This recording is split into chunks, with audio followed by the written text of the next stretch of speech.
Now, Washington Mornings on the Mall. 105.9 FM. And AM 630. WMAL. It is 6:07 on WMAL, where Washington comes to talk on this rather somber morning as we continue to discuss the horrific events of Friday in Newtown, Connecticut. We will be here for you and with you to discuss this, and we'll also have our legal analyst at 7:05, Joe DeGeneva. We'll certainly talk with him about all the nuances of this story. We're also going to be joined throughout the morning by Aaron Katersky. He is an ABC News reporter who's live in Newtown, Connecticut.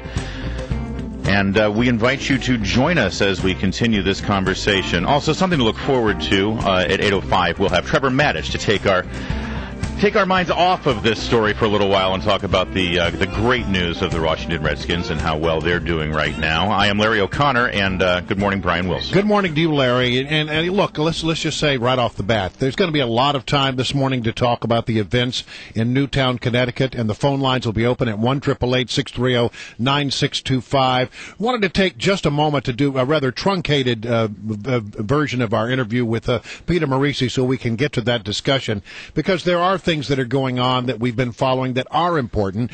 Most importantly, there has been yet another offer to solve this dive that we are all preparing to take off the fiscal cliff. It came from the Speaker of the House, John Boehner. Dr. Morici, it's good to have you on this morning. Peter Morici, it seems that John Boehner's solution is to say we're going to tax those making $1 million or more, but in return for that, Mr. President, let's see if we can move this thing a little forward. What are your thoughts? Well, the Democrats have accused the Republicans of not being specific, and this is certainly specific in terms of that's tangible, that's revenue. Now it's really up to the President to be specific about spending cuts he's willing to accept, and not stuff that you merely cuts at the edges, but to acknowledge that, entitlements are running out of control. As an economist, do you see that the deal that's been offered, is that a feasible idea of cutting it off at $1 million? The question from an economist's point of view is, what can we get away with without tanking the economy? If you look at the most recent forecasting polls, which I participate in, like the Bloomberg poll, or the Wall Street Journal poll, which I don't, we all see, or the consensus is, that growth is going to be very slow in the fourth quarter of this year and the first quarter of next year. And most of those projections are premised on some kind of deal. So, that has the economy walking on a razor's edge.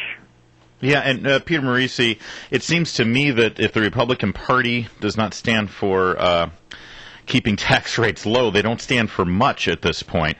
So by Speaker Boehner putting that out there and having it be leaked, presumably by the White House, is this politically a major problem for the Speaker going forward? Well, it's only a problem if he agrees to it and doesn't get something significant in return.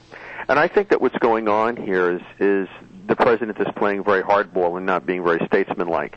He's conducting himself as if he won the presidency by, 10 points, yes. The House of Representatives, right. The majority, the Senate by 60%. At the end of the day, if the Republicans play their hand correctly, publicly, which they have not done so far, they can just as easily stick it with the President for not being compromising. But right now, the President is saying, I can get what I want, or I can make the Republicans take the blame for throwing the economy into recession in 2013, which is a risk, by the way, no matter what we do. All right, Peter Morici is our guest, and you can reach him at PMorici1 on Twitter, by the way. You want to follow Peter.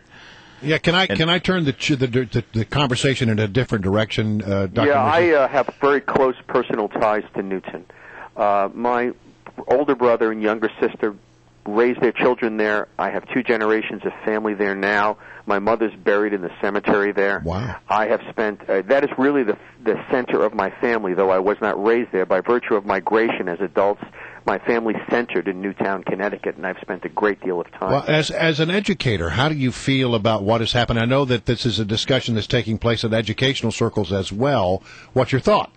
Well, I've looked at the gun control issue very closely. I don't own guns. I'm not a gun advocate. But I don't think that there is much in the way of gun control that could have prevented what happened in Connecticut. It has very stringent laws already. Some of the most stringent laws are in Norway, and it had a terrible incident at a summer camp in 2011. There are more fundamental issues here that we really can't discuss in the limited time we have. But then, what do? Turn our schools into armed camps? Whether we're dealing with kindergarten children, as a father, I can tell you, or as an educator with older people, young adults, who are still not fully formed, they need to understand that they live in a somewhat secure world, or they'll grow up in a stultified manner, which keeps them from becoming the kind of creative adults that can move the society forward.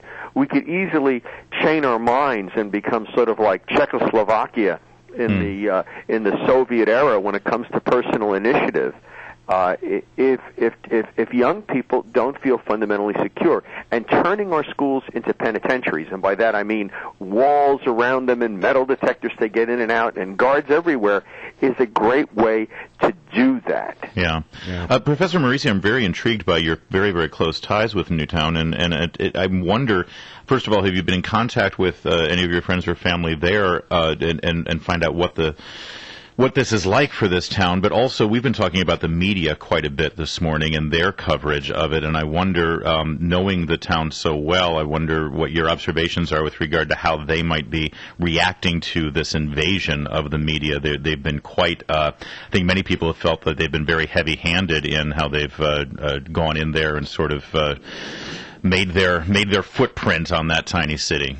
Well, one of the things to remember is that these people are essentially transplanted New Yorkers and old Yankees. And both groups of people have some considerable aversion to media intrusion. I can remember my father railing about media intrusion growing up in New York City. Yeah. When somebody was victim of a crime, putting a microphone in the face of a. I think that they live there because they like the privacy, right? They like. Well, they want to grieve in privacy, and I think human beings are, unless human beings feel that they are, somewhat neglected, and they need exposure to solve their problems. They want to be left alone at a time like this.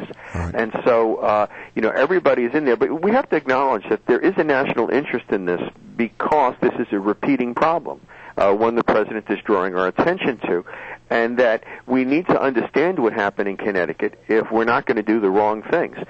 I think Connecticut really illustrates that merely a regulatory approach is as opposed to, in my view, the kind of cultural divisiveness that we have.